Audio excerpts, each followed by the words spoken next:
საღამო მშვიდობისა ძვირფასო რადიო მსმენელებო, ყველას მოგესალმებით, ვინც გვიყურებთ, გვისმენთ, ხადია, ასევე გვიყურებთ კიდეც, ყველას ვინც ახლა რადიო მიმღებებთან ხართ, კახამიქიაშვილი ვარ თქვენთან ერთად და იმედი მაქვს, რომ საინტერესოდ გავატარებთ ჩვენთვის განკუთვნილ დროს, ვინაიდან ჩემთვის ძალიან სასიამოვნო თემაზე უნდა გესაუბროთ.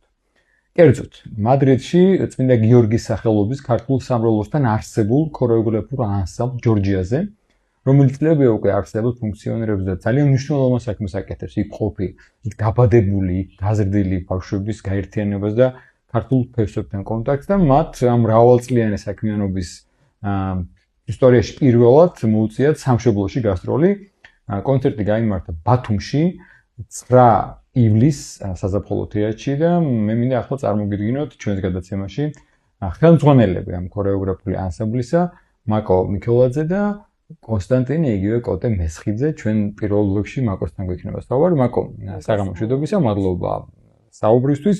სანამ უშუალოდ გადავალ კონცერტზე, რომელიც ბათუმში გაიმართა და ეს თქვენი პირველი გასტროლია საქართველოში, თუმცა ვიცი რომ რამდენიმე ქვეყანაში იყავი და ჩვენც ფლორენციაში შევხვდით ერთობის ზეიმზე.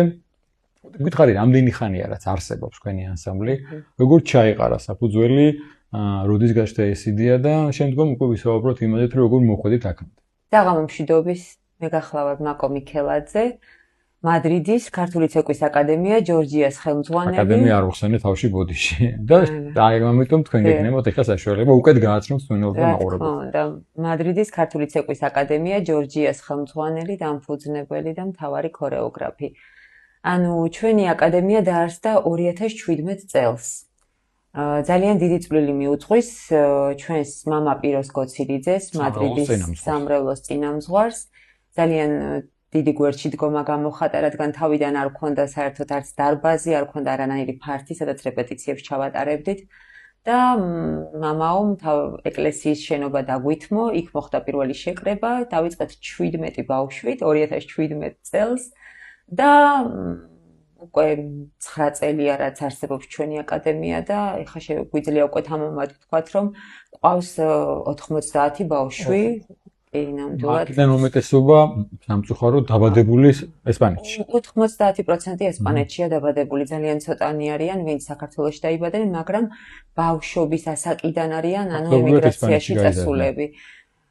ესპანეთში გაიზარდნენ და ანუ ქართულ ცეკვას ემიგრაციაში მარტო ქართული ცეკვის დატვირთვა არ აქვს, ანუ ეს უფრო ბევრი რამ არის ვიდრე ქართული ცეკვა. პირველ რიგში ეს არის თავშეყრის ადგილი ქართველების მადრიდში, მშობლების, ბავშვების და მეგობრების ერთმანეთის გაცნობის, გვერდში დგომის, რეპეტიციები გვაქვს ხოლმე შაბათ-კვირას და აი ყველანი ნამდვილად აი სიხარულით მივდივართ. ეს არის განტვირთვის დღეები ჩვენთვის და ეს ბავშვები არა მარტო ქართულ ცეკვას სწავლობენ, არამედ ქართულ საუბარსაც, იმიტომ რომ ძალიან უჭირთ ქართულად საუბარი. მით უმეტეს, ვინც ესპანეთში დაიბადა, გაიზარდა და უმრავლესობა ესეთია. აქვე ალბათ მე მინდა ეს გამოვყო და ალბათ თქვენ საუბრობთ, რომ მადლობა უნდა გადავახადოთ მშობლებსაც, იმიტომ რომ მე ვიცი რომ არ არის ადვილი ხა მადრიდში, ბევრი შორს გადის, მით უმეტეს 1-2 დღე დასვენება როგორც მშობლებს, ასევე ბავშვებს და სწორედ ალბათ მოტივი რაც თქვენ ბრძანეთ, პირველ რიგში ეს ვახსენოთ ეკლესიის და სამრევლოს ყურადღება, ვისაც შეიქმნა სამრევლოები და თქვენი პირადად თქვენი და კოტესაც ვესაუბრებით მეორე ბლოკში, რომ არ მოწყდნენ მშობლებიც და ბავშვებიც ერთმანეთთან. აი ეს ერთ შეკრებულები იყო და მათაც მადლობა, რომ გადმოდიან მოყავთ ბავშვები და ეს მნიშვნელოვანია. მშობლების ძალიან დიდი წვლილია, ძალიან დიდი დამსახურება, იმიტომ რომ მართლაც ემიგრაციაში ძალიან ბევრს მუშაობენ ორივე მშობელი და მართლა შაბათ-კვირა აქვს დასვენების დღე და ის დასვენების დღე მოყავთ ცეკვაზე. არიან ბავშვები, რომლებიც სხვადასხვა გვერდზე ახლომდებარე ქალაქებიდან დადიან ჩვენთან, მაგალითად 100 კილომეტრსაც კი დადიან რეპეტიციაზე და ნამდვილად ძალიან დასაფასებელია ამ მშობლების თან იცით რა არის ქართული ცეკვა ბავშვებს ხო არ იციან რა არის და ემიგრაციაში არ უნდათ. მით უმეტეს ესპანეთში ბიჭებს სადაც ფეხბურთი ნუ რა დონეზეა. იმიტომ რომ ის კი არის პასპორტში ქართველი, მაგრამ ესპანეთში დაიბადა, ესპანეთში გაიზარდა, ესპანეთის მოქალაქეა. ესპანეთის მოქალაქეა და ანუ ესპანური კულტურა მათთვის უფრო ახლოს არის, მაგრამ ჩვენ ზუსტად ეგ გვინდა რომ გავუღვიძოთ მათ ქართული ფესვები და თავიდან პირველი მოყვანა ძალიან დიდი მნიშვნელობა აქვს მშობლის როლს და უკვე ჩვენთან რომ მოყავთ, მე უკვე ჩვენი როლი, რომ როგორ ვიმოქმედებთ, რომ ამდენი წელი მოვიზიდოთ და ჩვენთან იყოს. აი რასაც ხვედრებთ, აი მოგვიყევეთ, იმიტომ რომ მე რასაც ხვდები და ალბათ ამაზე თქვენც აღნიშნეთ, რომ ეს არ იქნება ისეთი ფორმის ანსამბლი, როგორც შემოგეძლო საქართველოსში, რომ მიდიხარ რეპეტიციას გადიხარ, იმიტომ რომ აქ პარალელურად ალბათ უნდა აუხსნათ. აი კონკრეტულად როვნები აჭარული, ანუ ღვთიულური, რა მთიულური, რა აჭარული, საიდან მოდის, ან თქვენ იმაზე მეც აძლევთ მათ, ვიდრე ეს არის ცეკვა და ილეთი და რა გარემოს ახვედრებთ, რომ მოიზიდოთ და მერე დაინტერესოთ. იმიტომ რომ მე ვნახე შესანიშნავი ბიჭები და გოგონები კონცერტზე. კი, ძალიან კარგი თაობა ყავს, ძალიან კარგი ბავშვები ყავს და აი მართლა სიხარულით ვაკეთებთ ამ საქმეს. ანუ ჩვენთან არის რა თქმა უნდა პირველ რიგში ძალიან კარგი გარემო. სიხარულით, სიყვარულით ვიღებთ ყველა ბავშვს, რომ მოგვეჩვიოს, ვინც პატარა ასაკიდან მოდის და ეს სიმკაცრე, რაც აუცილებლად უნდა ახლდეს ქართულ ცეკვას, დისციპლინა, ეს ცოტა უკვე მოგვიანებით გამოვხატავთ ხოლმე, რომ თავიდან მოვიჩვიოთ ეს ბავშვები. ერთმანეთს რომ იცნობენ, მერე მეგობრდებიან. ხო, ქართული ცეკვათან აი ისეთი რამეა, რომ არ არსებობს რაღაცა, აი თან ქართველები არიან ეს ბავშვები, სადაც არ უნდა დაიბადონ, გაიზარდონ, ქართველები არიან და აი გულში და სულში აქვთ და ეს სისხლი მერე მათში ისე დუხს, რომ ეს ყველაფერი აი ყავს თაობა, რომელიც 9 წელია ჩვენთან ცეკვავს. ძალიან ბევრს უყვირს, რომ აი რითი შეინარჩუნეთ, მაგრამ მათ უყვართ, ჩვენ შევაყვარეთ ეს ქართული ცეკვა და 9 წელია ჩვენთან ცეკვავენ. დადიან ძალიან ბევრი გასტროლები გვაქვს წელსაც, მაგალითად ვიყავით პარიზში, ვიყავით პრაღაში, ვიყავით სულ მოგზაურობთ საერთაშორისო ფესტივალებზე, ამას მინდა ხაზი გავუსვა, რომ წარმატებით სხვა საერთაშორისო და ძალიან დიდი რისკი იყო ჩვენის მხრიდან, ჩვენ ვიყავით პირველი ემიგრანტული ანსამბლი, რომელმაც გაბედა და საერთაშორისო ფესტივალზე გავიდა. იმიტომ რომ მაინც ემიგრანტულ ანსამბლებზე ისეთი წარმოდგენა ზოგადად და არც ვამტყუნებ არავის, იმიტომ რომ ემიგრაციაში ძალიან ძნელია ბავშვს პროფესიონალურ დონეზე ასწავლო. ყველაფერზე თავი დავანებოთ, კვირაში 2 დღე რეპეტიცია და ძალიან რთულია, მაგრამ ჩვენ მოვახერხეთ ეს და გავუბედეთ და წავედით და მას შემდეგ სულ დავდივართ საერთაშორისო ფესტივალებზე. რამდენი ხანი რას თქვენ ხართ საერთოდ მადრიდში, როგორ დავაკავშირეთ მადრიდს და როცა ჩახვედით, ერთი ძალიან რთულია დამკვიდრება მე ბიძებს ბოლო პერიოდში სიუჟეტი და ბედანაც იცის შემოსწენილმა რომ ხშირად მიწევს ამ ემიგრაციებთან სამრევლოებთან კონტაქტი და ჩემ დიდი პატივისცემა ყველას და ბევრი ანსამბლი არსებობს პაშევიჩი ეს ვიცი რომ ესპანეთში ხდება იგივე მაგრამ თუ ჩახვედით მაშინ ვფიქრობდით რომ ეს თქვენი პროფესია თქვენი საყვარელი საქმეა რომ ეს გადაგეცათ ყოფი ქართველებისთვის აი იცით რა არის ჩვენი ოჯახური სიტუაცია შენ კი იცი მე ჩემი მეუღლე ჩემი 3 შვილი ცეკომ დაგაკავშირეთ ერთმანეთს ცეკომ დაგაკავშირე კი ბატონო ანსამბლში გავიცანით ერთმანეთი ცეკოდით ოსურის დუეტს ერთად და მე ოჯახურ დუეტში გადავიდა ოჯახურ დუეტში გადაიზარდა ჩვენი სცენის დუეტი და ანუ მე ბოლომდე ვცეკოდი სანამ ემიგრაციაში წამოვიდოდი და ჩემთვის ცეკვა მე განათლებითაც ანუ ქორეოგრაფი ვარ თეატრალური უნივერსიტეტი და მაქვს დამთავრებული პროფესია მაგისტრატურა და ანუ ცეკვის გარშემო ვერცად ვერ ვიცხოვრობდი და ეს იდეა რომ წავსულიყავით ემიგრაციაში საცხოვრებლად იყო კოტეს ჩემი მეუღლის და მე ვუთხარი რომ წამოყვები მაგრამ მე ჩემი საქმე უნდა გავაგრძელო სხვანაირად ვერ ვიცხოვრებ და აი რომ კოტე ძალიან რისკიანია მე არ ვარ რისკიანი მე ცოტა მშიშარა ვარ და აი კოტეს დიდი დამსახურებაა რომ გავრისკეთ და წამოვედით და მართლა გვერდში დამიდგა ჩამომაყალიბებინა ეს ანსამბლი და დღემდე ჩემს გვერდშია და რა ვიცი ერთად მართავთ და ჩვენი 3 შვილიც ამ ანსამბლში ცეკვავს და ძალიან ამაყები ვართ რომ ჩვენ მაშვილებმა 3 შვილი ესპანეთშია დაბადებული არა ბატოვაჩე ტყუპები ყავს რომლებიც 5 წლის იყვნენ ემიგრაციაში რომ წამოვედით და დალიკო შეგვეძინა ემიგრაციაში 7 წლის არის პატარა გოგონა სახელი ჯორჯია ნუ ესეც ალბათ თქვენ რომ აღნიშნეთ საერთაშორისო ფესტივალებზე თუ დადიხართ სხვა ქვეყანაში ნუ უკვე თითქოს რაღაც ბრენდებით არის ხო აღარ ჭირდება ახსნა აი ზუსტად ხო არ ჭირდება ახსნა და თან ისეთი გამოსათქმელადაც რო ადვილი იყოს ესპანეთში ხეორხიას ეძახი ხო ესე კი ხო მაგრამ ხო ესე მოვიფიქრე და დაგვერქმია ჯორჯია და აი რა ვიცი ჩვენი იდეა თავიდანვე ეს იყო რა რომ გვინდოდა რომ ანსამბლი გაგვეკეთებინა სადაც ჩავიდოდით და ჩვენი არჩევანი ნუ მადრიდი აღმოჩნდა და მინდა ასევე ხაზი გავუსვა რომ ძალიან დაგვეხმარა მადრიდში არსებობდა, ახლაც არსებობს საკვირაო სკოლა, მაგრამ მაშინ ხელმძღვანელი და დირექტორი იყო თამარ მეტრეველი და ასევე სამრევლოსთან არსებული და თამარ მეტრეველი ძალიან დაგვეხმარა, ეს თავის სკოლაში მიგვიღო, ასე ვთქვათ, და იმ სკოლის ბაზაზე გავაკეთეთ და თავიდან და ქალბატონი ლალი ჭილაია სამწუხაროდ გარდაიცვალა, მაგრამ ჩვენი სათვისტომოს ხელმძღვანელი იყო და ძალიან კარგი ქალბატონი და ეს გვერდში დგომა ძალიან აუცილებელია, იმიტომ რომ იქ მარტო ხარ, ოჩადი ხარ და არაფრისგან უნდა შექმნას. არაფრისგან რაღაც უნდა გააკეთო და ძალიან რთული საელჩოს ყოველთვის გვერდში გვიდგას, რაც არ უნდა გვჭირდებოდეს, რაც არ უნდა შევაწუხოთ და არ ვთვლით რომ ვაწუხებთ, რა თქმა უნდა, არც ისინი გვაგრძნობინებენ ყოველთვის, რაც გვჭირდება და ეს ერთობით გამოდის ყველაფერი. აკო, აღნიშნე რომ არიან ისეთები ანსამბლში, რომელიც 9 წელი არის, ანუ თავიდან, მაგრამ ალბათ ხდება ხო ეს რაღაცა თაობების დინება, რაც გაიზრდება, მიდის, მოდის, ეს ჩვეულებრივ პროცესია ყველა ანსამბლში, მით უმეტეს როცა ემიგრაციის ახალგაზრდებზე და ბავშვებზე საუბრობთ. ძირითადი ბირთვი რამდენი ყავთ დღეს? აი, ვთქვათ, რომ ანსამბლის წევრია. აი, ხო გეუბნები, ჩვენ ყავს 3 ჯგუფი.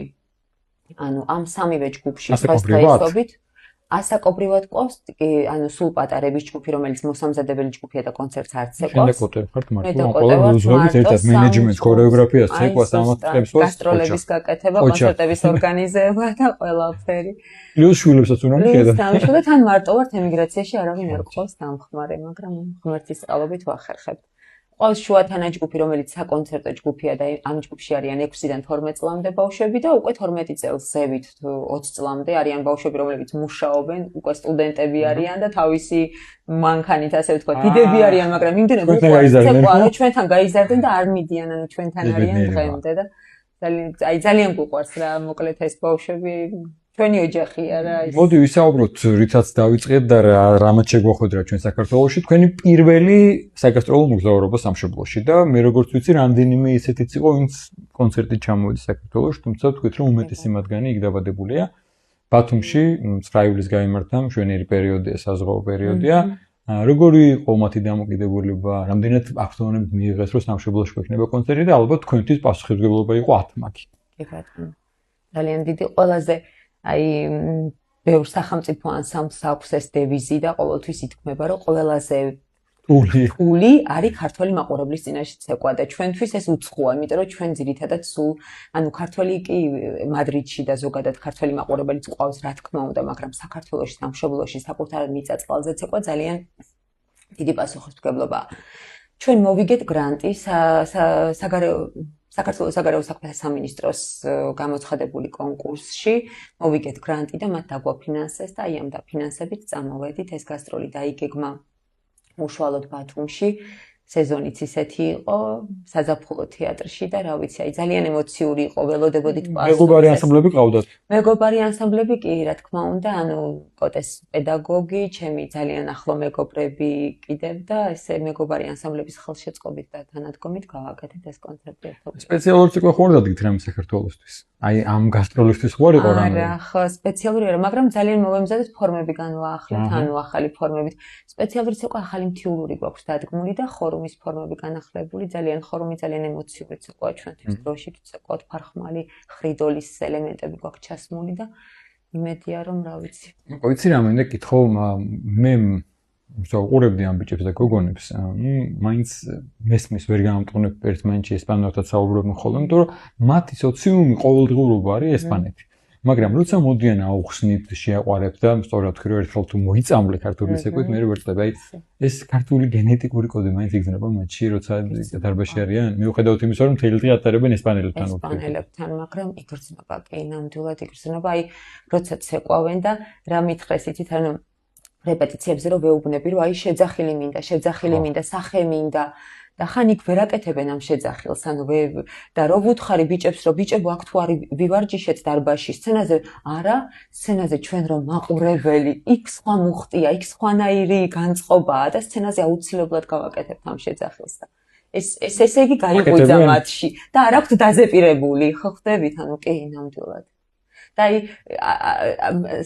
სახელმწიფოში ანუ სამეფო ქალაქია ხო მადრიდი სადაც ალა მადრიდ ანუ ესე არიან გაზრდილები და ასას დააძახებინე ქართველებს კი უმეტესობა მათგანი როგორც ვთქვი ბავშვობიდან თქვენთან მოიყვანეს თუ არის ისეთი ვინც დაუშვათ ანიმასაკში ჩამოვიდა რომ ქონდა რაღაც საბაზისო განათლება ცოდნა ცეკვის და მე მოვიდა თქვენთან ერთადერთი ბიჭი ყავს ესეთი ვინც ანუ საქართველოში დადიოდა აი ამას ნამდვილად ხმამაღლა ვიტყურა ძალიან განსხვავებული ვარ მაგაშიც, იმიტომ რომ რა თქმა უნდა ყველგან არსებობს ანსამბლი, მაგრამ სხვისი გაზრდილ ბავშვს რომ მიიღებ, ხო ის უფრო ადვილია. ახლა როცა ბავშვმა უკვე იცის და თან საქართველოში ნაცეკვია, ის ძალიან დიდი სხვაობაა.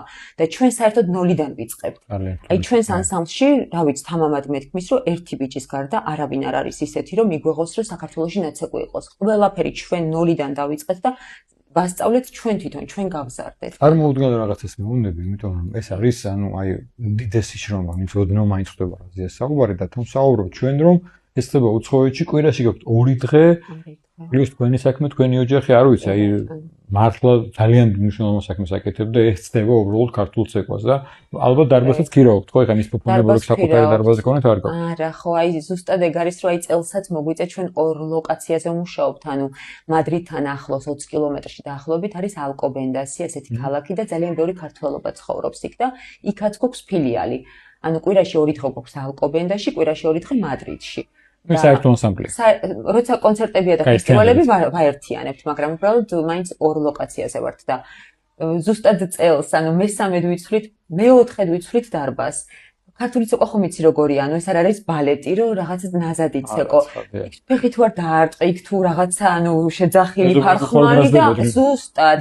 აი ამ ხმაურზე იყოს სულ პრობლემა. მე ესპანელებს აქვთ სიესტა. დაანჩუმები არც ისენი არ არიან, მაგრამ დასვენება როცა უნდა. შუა დღის პერიოდი როცა სიესტა და ფორუმი და დოლი არ უნდა. აი ზუსტად, იქ მუსიკა ეს და სულ პრობლემას გვიქმნიდა, მაგრამ ახლა ისეთი ლოკაცია ვიპოვეთ, ანუ და ცოტა ხანი არ გაგიშვებთ ხო? გაგუშვებენ, არავინ არ ყავს მეორე სართულზე, ანუ დამოუკიდებელი და ძალიან ანუ სახელმწიფო დონის ანსამბლი ვარჯიშობს საბალეტო დასი და ძალიან კარგი დარბაზია და დიდი გეგმები გვაქვს ამ დარბაზში, რომ ეხლა მითხარი, მათ ვინც ან დიდი ხანია სამშობლოში არ ყოფილა ამ პირველად იყო, რამდენად მოიწონა საქართველოს როგორ მიიღეთ და იგზნეს ისული რასაც დარბაზში უყვებით ხოლმე? კი, ნამდვილად იგრძნეს, ნამდვილად აი ამ გასტროლს სულ სხვა ემოციები აქვს, აი სულ სხვა მოლოდინები იყო და არ ვიცი, გაამართლა კიდეც ნამდვილად ეს არის დაუვიწყარი მოგზაურობა, რომელიც ასეთი არ გქონია და არც კონცერტი, მიუხედავად იმისა, რომ ძალიან მნიშვნელოვანი კონცერტები გქონია და თავად ესპანეთის მეფე დედოფლის წინაშე გვიცეკვია ფარიკაობა 2021 წელს ფიტურისზე ვიყავით მიწვეულები და ვიცეკვეთ ასევე ანუ ნიჭიერში გამოვედით მაგრამ აი მიუხედავად იმისა, რომ დღემდე სულ ვიძახდით, რომ ჩვენს ცხოვრებაში, ჩვენი ანსამბლის ისტორიაში ყველაზე მნიშვნელოვანი კონცერტი იყო, როდესაც მეფე დედოფლის წინაშე ვიცეკვეთ და სამთავრობო წარმომადგენლები იყვნენ, ყველა ტელევიზიის პირდაპირ ეთერში გადიოდა ეს ყველაფერი. აი დღევა 9 ივნისის კონცერტს არ გაუტოლდება, იმიტომ რომ 9 ივნისის კონცერტი სულ სხვა პასუხისმგებლობაა და დაუვიწყარი იქნება ყველასთვის. მაგრამ იმით დავიტოვებთ, რომ ეს რადგან პირველი იყო, იქნება და იქნება შემდეგ. რადგან ნავსი გაწოდა სამშობლოში ჩამოხვედით. ნამდვილად ამას არ ველოდით, ნამდვილად არ გქონდა საერთოდ და ეს პროექტი რო გამოჩნდა ძალიან მოტივირებულები გავხდით ყველანი და ახლა უფრო გვინდა რომ კიდევ დაუბრუნდეთ. აქვთ რამე განსაკუთრებული საყვარელი ცეკვა? მე ეს მოცეკვებს აქვს ხოლმე ხო ყველა რაღაც საყვარელი საყვარელი ცეკვა. აი მათთვის რასატყობთ ხოლმე თქვენ ხა ხო აი გაფიქრებას იგზნოთ მათაც ალბათ პროფესიონალები ხართ ბავშვობიდან სცენაზე ხართ. აი რომელ ცეკვაზე ენთებიან? აი მთიულური ხორუმი აფხაზური. სისხლისყეველი მოდის? აი ნაზი ცეკვები, ნაზი რა არის? ნაზი არც ერთი არ არის პრინციპში ქართული ცეკვა ნარნარის გარდა, მაგრამ აი დავლური, ოსური, ესეთ ცეკვებს უფრო არანიჭებენ უპირატესობას, აი სადაც სიძლიერე ჩანს უფრო. იფეთქოს ზუსტად. გოგონები მედიკალ თუ ბიჭები, როგორ ჭარბობენ? ანუ ყოველთვის არის პრობლემა ქართულ ქორეოგრაფიაში, რომ ბიჭები არის უფრო ნაკლები ანსამბლში, ვიდრე გოგოები. ჩვენ საბედნიეროდ ამას ნამდვილად ვერ ვიტყვით. აი საბედნიეროდ მართლა, რომ ბიჭებიც და გოგოებიც თანაბრად ყავს ანსამბლში, მით უმეტეს შუათანა თაობაში. ბევრი ბიჭი ყავს და ბევრი გოგო და ნამდვილად წყვილებზე შეგვიძლია გავაკეთოთ ცეკვა. იცი სული ალბათ მათთვისაც, ხო, იმიტომ რომ იქ თავით რეჟიმი აქვს, სკოლა აქვს, ნუ ახსენე რამდენიმე უკვე უნივერსიტეტშია და თავით აი ძალიან დასაფასებელია. მე სხვაგანც დამოქვს ხოლმე რა, თქვენი კოლეგებიც ბევრი არიან, კიდე ერთხელ აღვნიშნე სხვა სამრევლოებში, იგივე ესპანეთის სხვა ანსამბლებია და როგორც თქვენგან არის, ნუ თქვენგან პირველ რიგში ძალიან დიდი საქმეა, მაგრამ ოჯახები და თავად ეს ბავშვებიც რა, ერთი ამ შეგვიძლია შეიძლება დააძალოს, მაგრამ მას თუ არ მომდა, არ იგვის და ძალით მით უმეტეს შუათანა თაობაში. ბევრი ბიჭი ყავს და ბევრი გოგო და ნამდვილად წყვილებზე შეგვიძლია გავაკეთოთ ცეკვა. იცი სული ალბათ მათთვისაც, ხო, იმიტომ რომ იქ თავით რეჟიმი აქვს, სკოლა აქვს, ნუ ახსენე რამდენიმე უკვე უნივერსიტეტშია და თავით აი ძალიან დასაფასებელია. მე სხვაგანც დამოქვს ხოლმე რა, თქვენი კოლეგებიც ბევრი არიან, კიდე ერთხელ აღვნიშნე სხვა სამრევლოებში, იგივე ესპანეთის სხვა ანსამბლებია და როგორც თქვენგან არის, ნუ თქვენგან პირველ რიგში ძალიან დიდი საქმეა, მაგრამ ოჯახები და თავად ეს ბავშვებიც რა, ერთი ამ შეგვიძლია შეიძლება დააძალოს, მაგრამ მას თუ არ მომდა, არ იგვის და ძალით ვერ ატარებ. მით უმეტეს უცხოეთში მილიონი საქმეა და ძალიან დასაფასებელი საქმეა მე მგონია და მიხარია რომ მოდიან და არ ნებდებიან და მე ალბათ უკვე მე თავის კლასელს თავის მეგობარს უფრო მეტი შეუძლია თავის კულტურაზე მოყვეს და მოკლედ ეცდება უბრალოდ კონცერტის ამბებს რა და ეს მნიშვნელოვანი საქმეა. გეგმები გაქვთ? სხვა საქართველოს გარდა. გეგმები სექტემბრიდან კი უკვე ერთი კონცერტი უკვე ჩანიშნულია, 5 დეკემბერს უკვე თეატრიც დაჯავშნილი გვაქვს. გასტროლი ასევე გალიციაში უკვე მოწვევა მივიღეთ უკვე ისეთი დონის ფესტივალებზე, რომლებიც დაფინანსებადია. ანუ სახელმწიფო გამგეობები აფინანსებს და ჩვენ უკვე ისეთი დონის ანსამბლი ვართ, რომ გვაქვს ამის პრეტენზია, რომ რატომაც არა მოვითხოვოთ. კი ბატონო, მოვითხოვოთ დაფინანსება და სხვათა შორის ესპანეთი ძალიან კარგია, ძალიან ხელგაშლილია ასეთი ანსამბლების და ასეთი სხვადასხვა ეროვნების კულტურის მიმართ და გალიციაში გვაქვს ასევე გასტროლი, ესეც დეკემბრის თვეში. მე მინდა წარმატება გისურვო დაუტოვოთ კოდესაც ალაპარაკო. მოკო აი გულწრფელი მადლობა არა მარტო იმისთვის რომ მოიცალეთ და ჩვენთან ისე ვარ და ჩვენს მენელსაც გავოცანეთ თქვენი ანსამბლი. მადლობა იმისთვის რაც საკეთებთ. რა კიდევ ერთხელ ვიძახი რომ აქედან ხანდახან ისე ჩანს თუ არ იცით ემიგრაციაში ცხოვრობ ადამიანი რართულ ყოფაშია და ამის მიუხედავად შენ და შენი მეუღლე, შენი ოჯახი აკეთებთ უნიშნელოვანი საქმეს ეკუთვნა ქართველებისთვის რომ პირველ რიგში ერთმანეთს აკავშირებთ, სამშობლოს აკავშირებთ და წარმატებები სახეზეა. დიდი მადლობა. მე ვჭები თქვენს ერთგულ გულშემატკივრად, მეგობრად. სხვა წარმატებას უამროს გისურვებთ. გელოდებით ხშირად სამშობლოში როგორც კონცერტს ასე პირადად და იმედი მაქვს რომ ეს დასაწყისი კარგად გაგრძელდებოდა კიდევ ბევრ კონცერტს ნახავთ და მთავარი ოცნება რაცა დადგეს ის დღე რომ ყველა ქართველმა საქართველოში ცეკოს. დიდი მადლობა მსმენელს ვიტყვი რომ ჩვენ ვსაუბრობთ ანსამბლზე ჯორჯია, მადრიდში არსებულ ქართულ ანსამბლზე, ქორეოგრაფიულ აკადემიაზე ბუდიში. მეორე ბლოკში უკვე კოტე შემოგვიერთება ჩვენი მეორე სტუმარი და განვაგრძელებთ საუბარს.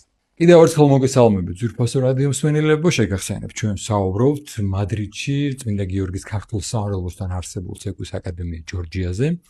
და მისი კიდევ ერთი ხელმძღვანელი კოტე მესხიძე ყავს ახლა სტუმრად კოტე საღამომშვიდობისა პირველ ბლოკში თქვენს მეუღლესთან თქვენს თანახელმძღვანელთან ერთ-ერთ ხელმძღვანელად ჩვენ ერთად ვისაუბრეთ. მინდა შენს კითხო პირველ რიგში მნიშვნელობა ამ გასტროლის, იმიტომ რომ ჩვენ აღვნიშნეთ მის გვისმენდა რომ თქვენმა აკადემია ამ 9 წლის განმავლობაში ევროპის არაერთ ქვეყანაში ქალაქში მოგზაურა წარმატებით. თუმცა ისე მოხდა რომ პირველად ხარ საქართველოში ბავშვები რომლებიც დაიბადნენ, გაიზარდნენ, სამშობლოში ჩამოვიდნენ, ამდენიმე პირველად არის აი მნიშვნელობა ამ კონცერტის, იმიტომ რომ ეცდება უბრალოდ რიგით კონცერტსა, რიგით ანგარიშ მაყურებელთან. გეთანხმებით. ნამდვილად ცდება და განსაკუთრებულია იმით, რომ ქართველისთვის ახლა ყველაზე მნიშვნელოვანი საკუთარ მიწა-წყალზე გამართული კონცერტია, სადაც არ უნდა იცეკონ ნებისმიერ ქვეყანაში, ყველაზე მნიშვნელოვანი ქართველი მაყურებელია. შენი ფესვები სადაც არის და შენი სანათესაო სამეგობრო ამ ბავშვებს აქ ძალიან ბევრს დახვდა თავისი ნათესავები, ბიძაშვილები, მამიდაშვილები, როგორც ვიცით, ქართული დახვედრა და ქართული სტუმართმასპინძლობა და ამითი განსაკუთრებულია, რომ პირველად ზოგიერთი ნამყოფიც არ იყო საქართველოში კონცერტით ქართული ცეკვით, რომელიც მათ შეისწავლეს ესპანეთში, უცხო მიწაზე, ფეხბურთის ქვეყანაში და კიდე არა მარტო ფეხბურთის და გამოვედით გავმართეთ კონცერტი ჩვენ სამშობლოში რა, ეს ძალიან მნიშვნელოვანია და თან სასიხარულოა, საამაყოც არის და ამაში დიდი წვლილი მიუძღვის ჩვენს საგარეო საქმეთა სამინისტროს, რომ მოგცა შესაძლებლობა ამ პროექტის. ჩვენ იდეა ყოველთვის ქონდა, მაგრამ განხორციელება ცოტა ჭირდა რა, ფინანსურად ამ ხელა პროექტის და ამ ჯგუფი ხარ ჩამოსული მოგვეცა. ჯგუფი ვარ ჩამოსული მონაწილე 36 მონაწილე და კიდე პლუს მშობლები და დიდი ჯგუფი ხარ. თავისთავად დიდი ჯგუფი. დახმარების გარეშე გაგიჭირდებოდოთ. ძალიან გაგუჭირდა. აუცილებლად ვახსენოთ ის თქვენი მეგობარი ანსამბლები, რომლებიც ჩამოვიდნენ სპეციალურად ბათუმში ამ დღეს და რაღაც თქვენი და მის სოლიდარობა და დანადგომა გამოხატეს და ერთობლივი კონცერტი იყო.